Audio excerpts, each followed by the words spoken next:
Monkey pox ఇప్పుడు దేశవ్యాప్తంగా విస్తరిస్తున్న వేళ దీనిపైన కేంద్రం నుంచి కానివ్వండి లేకుంటే రాష్ట్ర ప్రభుత్వాలు అలర్ట్ జారీ చేస్తున్నాయి సార్. నిన్న కూడా హెల్త్ మినిస్టర్ దీనిపైన సమీక్ష నిర్వహించారు. మరి నిజంగా మంకీ పాక్స్ అంత ప్రమాదకరమా? ఇప్పుడు దేశంలో మరి ఎన్ని కేసులు ఉన్నాయి? ఏ విధంగా ఇది వ్యాప్తి చెందుతుంది? మంకీ పాక్స్ ఈ మాట ఇప్పుడు గత ఒక వారం 10 రోజుల నుంచి దేశంలో మొత్తం మీడియాలో విపరీతంగా వినిపిస్తుంది. నిన్న ఇక్కడ తెలంగాణ ఆరోగ్య శాఖ మంత్రి దామోదర్ రాజనరసింహ ఆయన ఉన్నతాధికారులతో సమావేశం ఏర్పాటు చేసి దీనికి సంబంధించి ఏమేమి చర్యలు తీసుకోవాలి ఏంటి అనేది ఆయన చెప్పారు. తెలంగాణలో ఒక కేసు కూడా లేదు, బట్ ప్రివెంటివ్గా మనం తీసుకోవాలి. ఎందుకంటే కేంద్రం అన్ని రాష్ట్రాలకు ఆదేశాలు జారీ చేసింది. దీని మీద మీరు చర్యలు తీసుకోండి, ముందుగా బెడ్స్ రెడీ చేయడం ఇవన్నీ చేయండి అని చెప్పారు. So Rajanarasimha already Gandhi and fever హాస్పిటల్లో కొన్ని బెడ్స్ దాదాపు స్పెషల్ వార్డ్స్ ఒక 18-20 స్పెషల్ వార్డ్స్ దీనికోసం రెడీగా ఉంచారు. ఒకవేళ ఎవరికైనా ఈ లక్షణాలు కనబడితే ఆ వార్డుల్లో వాళ్ళు ట్రీట్మెంట్ ఇస్తారు. అట్లాగే ఎయిర్పోర్టుల్లో కూడా అలర్ట్ చేశారు. ఎయిర్పోర్ట్లో కూడా చెక్ చేయడం, విదేశాల నుంచి వచ్చేవాళ్ళని ఇవన్నీ చేస్తున్నారు. ఇది పరిస్థితి. అయితే ఈ మంకీ పాక్స్ అంటే ఏంటి, ఇది మన దేశంలో ఎన్ని కేసులు ఉన్నాయి, ప్రపంచంలో ప్రజెంట్ పరిస్థితి ఏంటి, దీని హిస్టరీ ఏంటి, దీని లక్షణాలు ఏంటి, ఇవన్నీ మనం చూస్తే ప్రధానంగా మంకీ పాక్స్ అనేది మంకీస్ నుంచి వచ్చింది అనుకుంటారు, కానీ మంకీస్ నుంచి రాలేదు. యాక్చువల్గా మంకీ పాక్స్ అనేది కరెక్ట్ టైటిల్ కాదు. అందుకని ఈ మధ్య ఎంపాక్స్ అని పిలుస్తున్నారు వాటిని. 2022 నుంచి దాన్ని ఎంపాక్స్ అని పిలుస్తారు. అయితే మంకీ పాక్స్ అనే పేరు ఎందుకు వచ్చిందంటే 1958లో కోపెన్హాగన్ సిటీలో ఒక ల్యాబొరేటరీలో ఉండే మంకీస్లో ఈ లక్షణాలని ఈ వైరస్ను ఫస్ట్ టైము కనిపెట్టారు.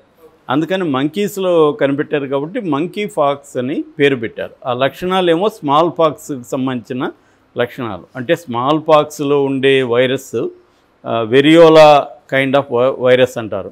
ఈ వెరియోలా కైండ్ ఆఫ్ వైరస్సే దీంట్లో కూడా ఉంది. అందుకని మంకీ పాక్స్ అన్నారు. మనకు స్మాల్ పాక్స్ లక్షణాలు ఏముంటాయి, దుద్దుర్లు అంతా రావడం, స్కాబ్స్ అంటారు వాటిని, అవి సీమ్ పట్టడం, ఇవన్నీ జరుగుతాయి. అయితే ఇవాళ ప్రపంచంలో స్మాల్ పాక్స్ ఎక్కడా లేదు. ఎందుకంటే దానికి వ్యాక్సిన్ వచ్చేసింది, అది కనుమరుగైపోయింది. ఎప్పుడైనా కూడా పాత జబ్బులు ఒక్కొక్కసారి మళ్ళీ వస్తుంటాయి. కొన్ని పాత జబ్బులు కనుమరుగైపోయి వేరే కొత్త జబ్బులు, దాని వేరియంట్స్ రకరకాలుగా వస్తుంటాయి.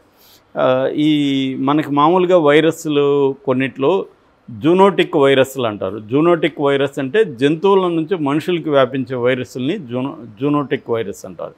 ఇది కూడా మంకీ పాక్స్ కూడా ఒక జూనోటిక్ వైరస్ అన్నమాట. ఇది వేరియోలా కైండ్ ఆఫ్ వైరస్, అంటే small pox kind of virus. ఇది ఫస్ట్ ఏమో నేను ఇందాక చెప్పిన 1958లో కోపెన్హాగన్లో ల్యాబొరేటరీ మంకీల్లో ఫస్ట్ బయటపడింది. దాని తర్వాత 1970లో డిఆర్సి అంటారు. డిఆర్సి అంటే democratic republic of Congo, central African country. So ఆ దేశంలో ఇది కేసులు ఎక్కువ వచ్చాయి. ఆ దేశంలో చాలామంది చనిపోయారు. So central Africa and African కంట్రీస్లో ఎక్కువ వచ్చింది. నేను యాక్చువల్గా 2010లో ఈ డిఆర్సీకి వెళ్ళాను, కాంగో కిన్షాసా అని రాజధానిలో ఉన్నాను. అప్పుడు చూస్తే ఈవెన్ ఎల్లో ఫీవర్తో కూడా అక్కడ చనిపోతున్నారు. ఎందుకంటే అక్కడ పబ్లిక్ హెల్త్ అనేది వెరీ వెరీ పూర్, లో క్వాలిటీలో ఉంటుంది. అందుకని కాస్ట్ కూడా ఫీవర్ వస్తే కూడా $30 అప్పుడు ఖర్చు అయ్యాను అనమాట.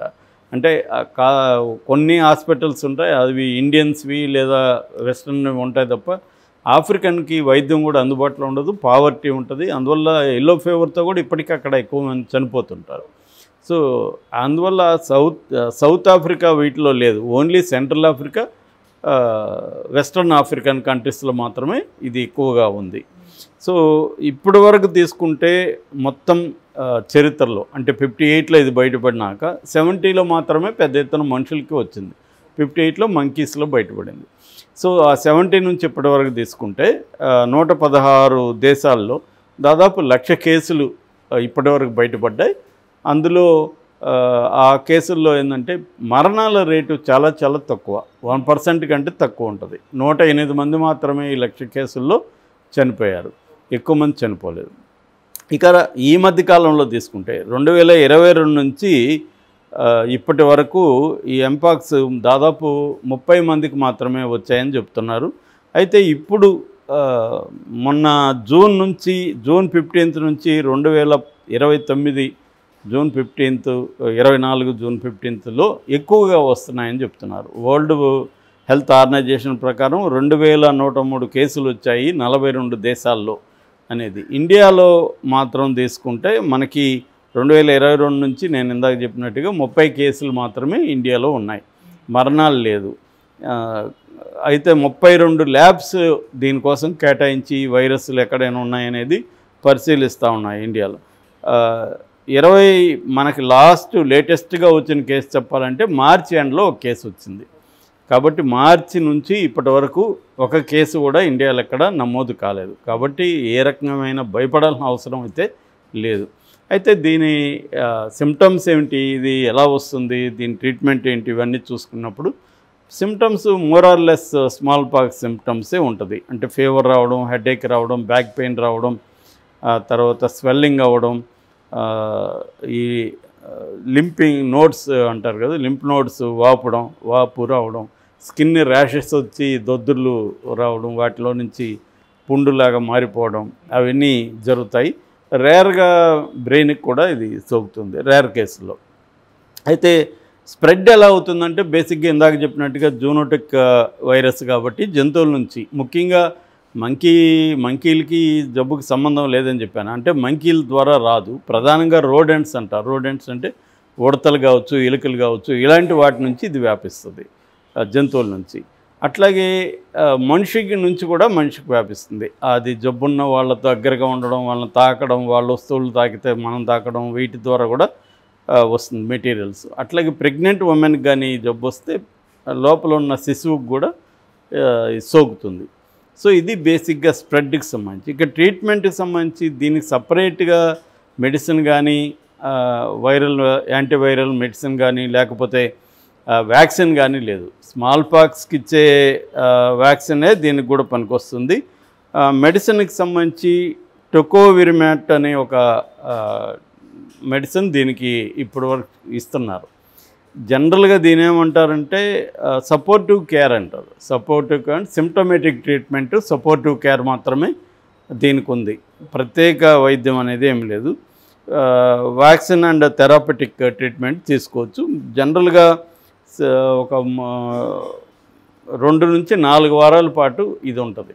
ఇది ఒకవేళ మనకి జబ్బు ఉందని తెలిసినాక ఏం చేయాలి అంటే బేసిక్గా మన కరోనాకు ఉండే ప్రోటోకాల్లే దీనికి కూడా ఉంటుంది. అంటే ఐసోలేట్గా ఇంట్లో ఉండడం, హైజీనిక్ ఫుడ్ తీసుకోవడం, నీట్గా అన్నీ క్లియర్గా కడుక్కోవడం, చేతులు కాళ్ళు ఇవన్నీ కప్పిపుచ్చుకోవడం, వీటిని బయట వాళ్ళకి అంటకుండా మాస్కులు ధరించడం, ఎక్కడన్నా పుండ్లు ఉంటే దాన్ని కూడా కవర్ చేసుకోవడం, ఇలాంటి జాగ్రత్తలు తీసుకోవాలి. అట్లాగే గవర్నమెంట్స్ కూడా దీనికి సంబంధించిన ముందస్తు జాగ్రత్తలు ఏంటంటే పీపీఈ కిట్లు రెడీ చేసి పెట్టుకోవడం, బెడ్లు రెడీ చేసి పెట్టుకోవడం, దీనికి సంబంధించిన ఇందాక చెప్పిన మెడిసిన్స్ని బంచ్గా పెట్టుకోవడం, ఇవి చేయాలి. అందుకని ఇప్పుడు మన ఇండియన్ గవర్నమెంట్ ఏంటంటే భయపడాల్సిన అవసరం లేదు. సైంటిస్టులు అందరూ కూడా డాక్టర్లు చెప్తున్నది ఏమంటే దీనికి సంబంధించి ప్యానిక్ అవసరం లేదు. ఎందుకంటే ఇప్పటివరకు ఇండియాలో లాస్ట్ కేసు మనకు మార్చిలో వచ్చింది. ఆ తర్వాత మార్చి నుంచి ఇప్పటివరకు కేసులు లేవు. కానీ ప్రపంచవ్యాప్తంగా ఇతర దేశాల్లో పెరుగుతున్నాయి. మొన్ననే సౌదీ నుంచి ఒక అతను పాక్కెళ్తే అతనికి ఉందని తేలింది. అట్లాగే ఫిలిప్పైన్స్లో ఉంది. తర్వాత స్వీడన్లో కొన్ని కేసులు వచ్చాయి. ఫిలిప్పైన్స్, పాక్ అండ్ సౌదీ, ఈ 4 దేశాల్లో ఇప్పుడు కొద్దిగా కనిపిస్తున్నాయి. కాబట్టి సౌదీలో కూడా స్ప్రెడ్ అయ్యే పరిస్థితి లేదని ఆ గవర్నమెంట్ చెప్పింది. మాకు హెల్త్ కేర్ చాలా బ్రహ్మాండంగా ఉంది ఇక్కడ అని.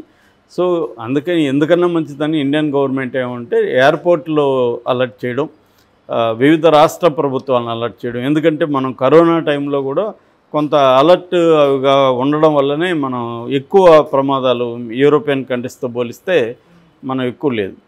సో అయితే ఇంకొంత ముందు నుంచి జాగ్రత్తలు తీసుకోవాలి. మనకేంటంటే హెల్త్ కేర్ అనేది ఒక రోజులో వచ్చేది కాదు. అది పబ్లిక్ హెల్త్ కేర్ సిస్టమ్స్ని డెవలప్ చేసుకుంటూ రావాలి.